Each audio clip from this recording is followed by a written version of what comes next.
Welcome back, guys. So here we are, Concept 2.2.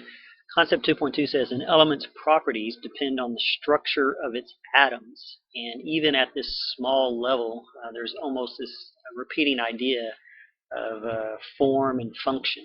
So like we were talking about the gull's wing and the bones of the gull's wing and how it's related to its function, even at this small molecular level, oftentimes the properties of the element are dependent upon how its atoms are put together and how it's structured. So again, we already said an atom is the smallest unit of matter that retains its properties. So you could have a single atom of gold, you could have a single atom of oxygen, or any of the elements on the periodic table, and that atom would be the smallest piece of gold that is still gold. In other words, it still has the properties of that particular element. Now, of course, you can go smaller, and you can go even smaller than what you've probably already studied as far as neutrons, protons, electrons. But of course, this is not chemistry or physics class, so we're going to stick with just the basics. The basic subatomic particles are the neutrons, which have no charge, the protons with a positive charge, and the electrons flying around that nucleus with negative charge. The neutrons and protons clump together in the middle to form the nucleus of the atom. The electrons, which are minuscule, very, very, very small compared to those two particles, form a cloud-like structure around the nucleus. And we measure the mass of the neutrons and protons are measured in something called Daltons, or we could also use a phrase or a measurement called atomic mass units. The electrons, as far as the mass are concerned, we pretty much just forget about because they are so small in relation to the neutrons and protons that they're almost immeasurable. So when it comes to the mass of an atom, we pretty much only count the nucleus, which would include the protons and neutrons. Here we have a couple of simplified models of the helium atom. Helium consists of two neutrons, which they show in brown, and the two protons, which have the positive sign on them, the pink objects here. And then there are two electrons that are existing outside of this nucleus. In A, they kind of show this electron cloud, which is kind of the more modern model or way that we show it. It turns out that electrons are very difficult to ascertain exactly where they might be around the nucleus. So a lot of times we draw this kind of fuzzy, indistinct cloud. They could be anywhere within that cloud with a reasonable probability. On the right-hand side, we have a more defined model that again shows the nucleus made up of the neutral neutrons and the positive protons, and then we have two electrons in the shell kind of around that nucleus. Both of these models are not to scale in any way. They greatly overestimate the size of the nucleus in relation to the electron cloud. They overestimate the size of the electrons in Model B. It's almost inconceivable to imagine that the vast majority of everything that you see as far as matter is empty space. So when you're sitting at your desk or sitting in a chair, the vast majority of your body, the atoms in your body, are empty space, and the vast majority of the chair is empty space. For example, if we consider this atom of helium, this one atom of helium, let's say we blow it up to the size of a baseball field, a regulation baseball field. Well, the nucleus in the center of that field would be about the size of the baseball itself. So imagine a baseball sitting in the middle of a baseball field. That would kind of more represent the relative size of the nucleus and the electron cloud. And then how about the electron itself? Well, if we could imagine the electrons themselves flying around the perimeter of that baseball field, they would be smaller than an ant. So quite a bit smaller than the nucleus.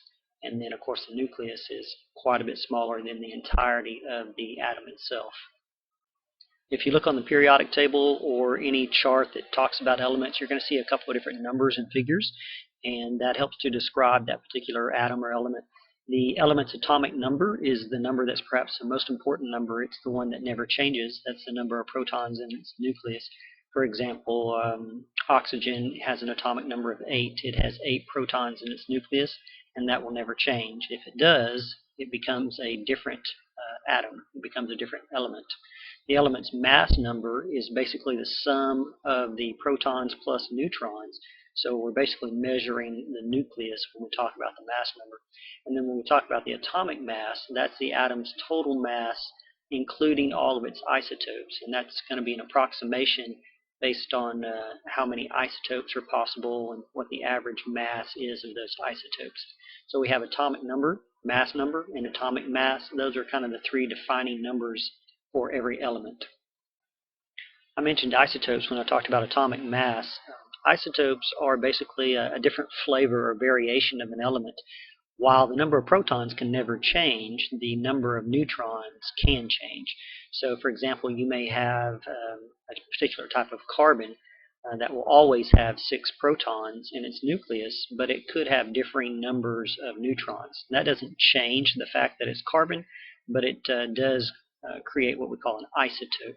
So an isotope are two atoms of an element, the same element, but they have a differing number of neutrons.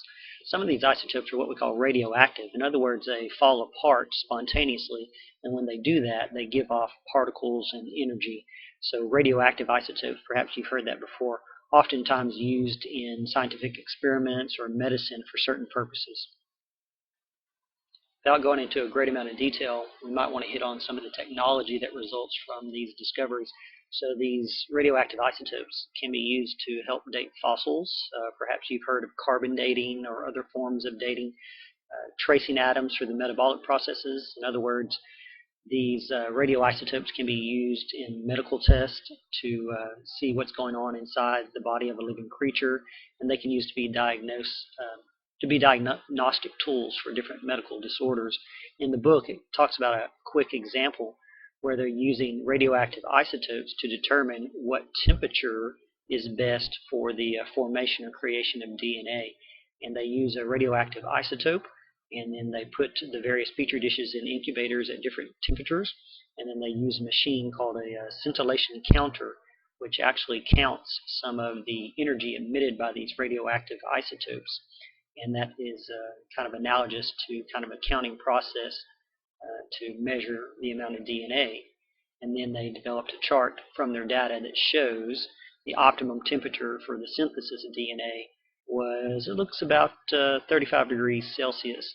And that was done using these radioactive isotopes as a counting device or a counting mechanism. Here we have a picture of a PET scan, a PET scan. It uses radioactive isotopes as well. PET stands for, or it's an acronym for, positron emission tomography. And what happens is they use radioactive isotopes to help mark or spot certain types of metabolic activity within the body that oftentimes can be indicative of cancer or cancerous cells. So here you see it looks like a hot spot, and that's because based on what's going on inside the throat tissue, you have a greater amount of this energy released by these radioactive elements, and it kind of shows up as this spot on the PET scan. When it comes to the various subatomic particles, especially in chemistry, it's really the electrons that we're interested in. The nucleus, the protons, the neutrons, they don't really change that much. They don't have much to do with the chemical reactions and chemical reactivity. It's the electrons, particularly the electrons in the outermost energy level that we're going to be talking about. So electrons can have varying amounts of energy. They have potential energy. You've probably heard of kinetic and potential energy. And electrons differ in the amount of potential energy they have depending on where they are, depending on their level or electron shell, how far away they are from the nucleus of the atom. And in the book they use kind of a good analogy of stair steps.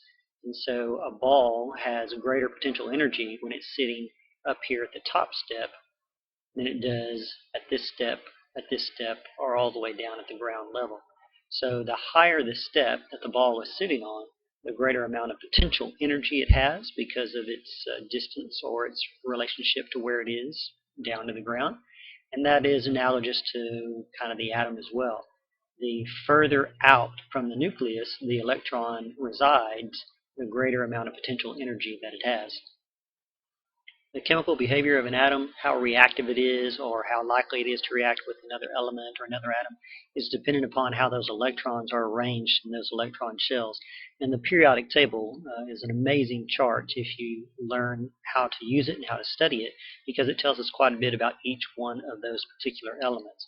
For example, if you look across from left to right, the rows will tell you how many electron shells those elements have. So the only two elements that are in the very first row are hydrogen and helium. They are in row 1. They have 1 electron shell. And then you can drop down to the second row, third row, and down. If you look at the columns going up and down, that'll tell you how many valence electrons, and those are the outermost electrons, are in the outer shell. So on the far left, the very first column going up and down, you have elements like hydrogen, lithium, sodium.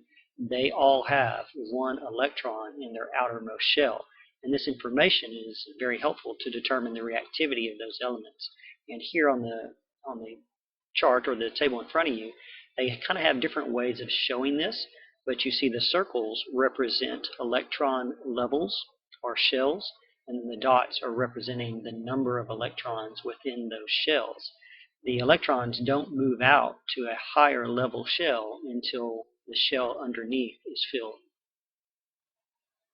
The electrons that we're most interested in are these valence electrons that are located in the outermost or valence shell. It's these electrons that determine chemical behavior.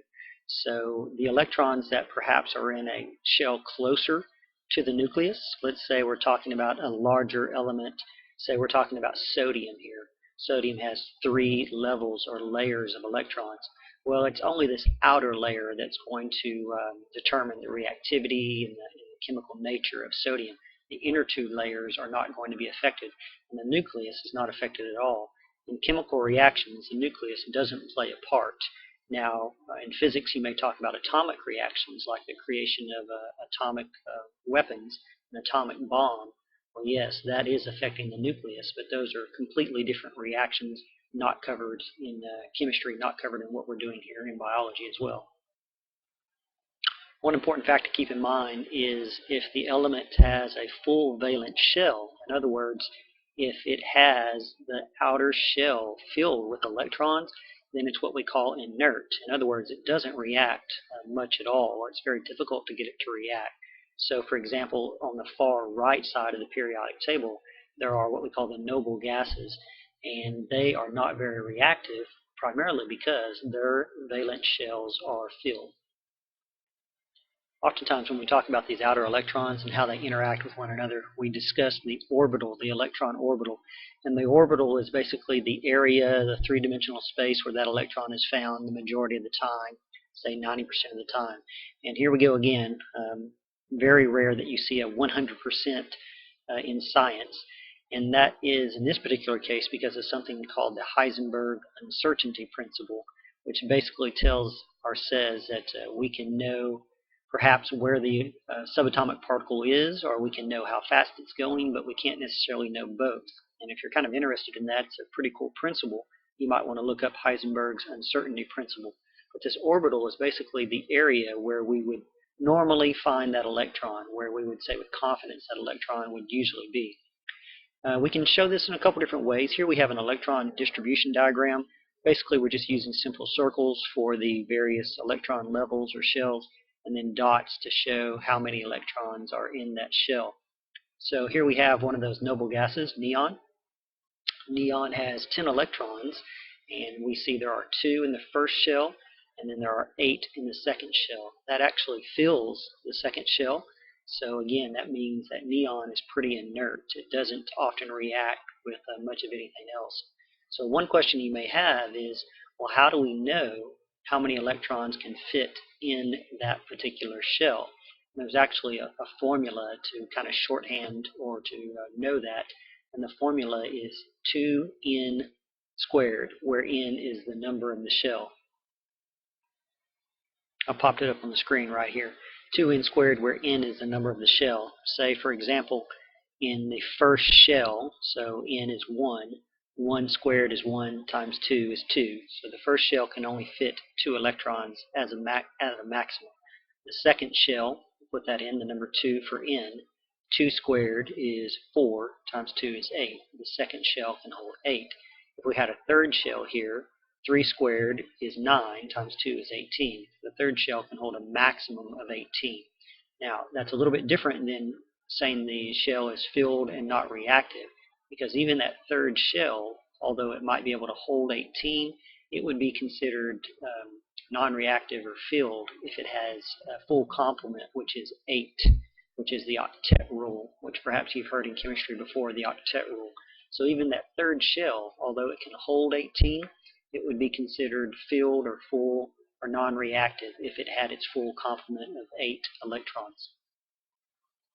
This octet rule really only applies to the lower elements, say the lower mass elements, so it's not necessarily a rule that can be applied across the board to the entire periodic table, but it is a good general rule of thumb for most of our applications. The second way of showing these orbitals is with kind of a three-dimensional model. The very first orbital is called the 1s orbital, and that represents the first shell. That second shell has two orbitals. It has a 2s orbital that holds the two electrons, and then it has three 2p orbitals, each holding 2 electrons as well. So this orbital holds 2, this holds 2, and then each of these 3 hold 2. So you can see in the first shell how that adds up to a total of 2, and the second shell it adds up to a total of 8. And there are even a wider variety of shapes of orbitals. So these orbitals, they build on top of one another. So for example, if we superimposed them all, we might have a model of a particular atom that showed all 3 of these orbitals. And it would look something like this. So we're going to wrap up here with our orbital model of neon. Once again, neon with 10 electrons. So this would kind of be a three-dimensional model of where we would expect to find, with 90% certainty, or a great amount of certainty, those electrons in those various shells. So here you see the 1s orbital, which is that inner shell, and then you see the 2s and the 3 2p orbitals, which make up that second shell right there. So before our heads explode, we're going to stop right here, go take a break, come back, and we'll get to Concepts 2.3, 2.4, finish up this chapter, get out of chemistry, and head off back to more in-depth biology. See you guys in just a bit.